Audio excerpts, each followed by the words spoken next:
Got the RS30 blade sharpener. We got it assembled, which it took us about 4 hours. Anyway, so we got it working now. I had to do a few adjustments on it to get it actually sharpening properly, but it looks like it's doing a good job. There's a few things on the instructions that's not very clear, but after a little bit of trial and error, we got it.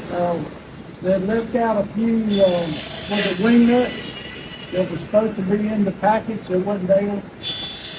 We did have a few extra little nuts left over, but it wasn't wing nuts. They're supposed to be able to adjust these back blade holders, and so we didn't have them.